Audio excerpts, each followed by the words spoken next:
এমন না যে টিকটক খারাপ কোনো প্ল্যাটফর্ম, কিন্তু এটা খারাপ বানায় এর লোকজনই। কারণ এতে এমন এমন ভিডিও আপলোড হয় যা দেখলে এখন আমার কাছে জিজ্ঞেস করো না কেমন কেমন ভিডিও, তোমরা নিজেই দেখতে পারবা। তো আর কথা না বাড়ায় ভিডিওটা শুরু করি।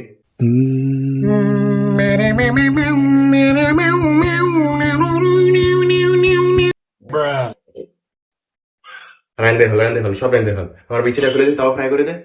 ভাই কোনদিন দেখবেন কোড়াইতে কালিনের রেসিপি বানাচ্ছে।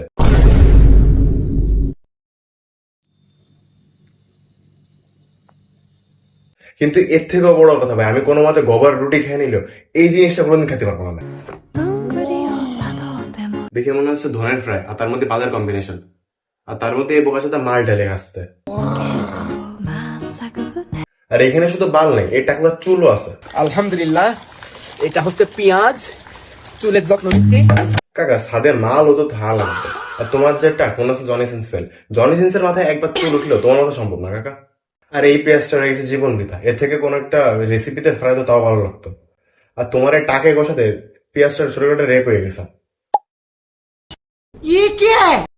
এবার মনে হয় চুল উঠিয়ে যাবে, রাগ করি মনে হয় এবার চুল উঠিয়ে যাবে। ধরনের ফেলে ডিমটার গুদ মেরে দিল। এর থেকে বলতে ডিম আর পেঁয়াজটা একসাথে পোস্ট করা হতো। ওই পোস্টের তেল যদি মাথায় লাগে যায় তাও মনে হয় 0.1% সম্ভাবনা ছিল। কিন্তু এইসব দেখার পর আমার মন গুলো চিতে। একটু বড় করে নিই, ফার্স্টে একটু বড় করলে মাথায় ঢুকাইতে একটু ইজি হয়। নিজের বউয়ের শাড়ি এত বড় হয়ে গেছে যে বেলুন করা লাগতেছে মাথায়। সেন্সেশন ফাইটা যায়, এটা ফাটে না, এটা খুবই ভালো থাকে।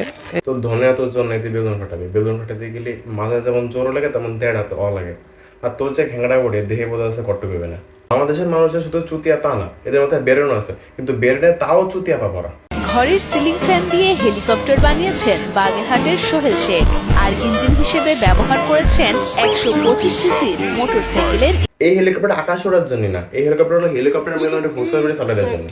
তবে এই হেলিকপ্টার আকাশে ওড়ার জন্য নয়, বরঞ্চ ঘুরে ঘুরে চটপটি ফুচকা এইটাই টিকটকে শুধু চুতিয়া পাবো এমন না, টিকটকে ভালো কিছু ভিডিও আছে, কিন্তু আমরা দেখে অলওয়েজ চুতিয়া পাই, এই জন্য আমাদের সামনে চুতিয়া পাই আসে। এখন কার মাইন্ড কিরকম সেটা আমি বলতে পারি না, এটা ইটস ওর ওন। কিন্তু ভাই টিকটকের কথা বাদ, ইউটিউবে তো ভালো কন্টেন্ট আসে, আর আমি ভালো কন্টেন্ট দেওয়ার চেষ্টাও করতেছি। তবে একটা লাইক অ্যান্ড সাবস্ক্রাইব প্লিজ হয়ে যাক ভাই। আর টিকটক থেকে ভালো রিলস পাওয়া যায় ইনস্টাগ্রামে। ইনস্টাগ্রামে একটা অ্যাকাউন্ট আছে গ্রাউন্ড ফান, এটা যদি আমার নিজেরই অ্যাকাউন্ট, তারপরও আমার ট্রাই করতেছি ভালো কিছু দেওয়ার। তো ওইখানে এসে একটা ফলো দিয়ে দিলেও মনটা খুশি হয়ে যেত। এতটুকু সাপোর্ট চাই ভাই। আর আজকের জন্য এইটুকুই, দেখা হবে অন্য কোনো নেক্সট ভিডিওতে। ততক্ষণ আল্লাহ হাফেজ ভাই।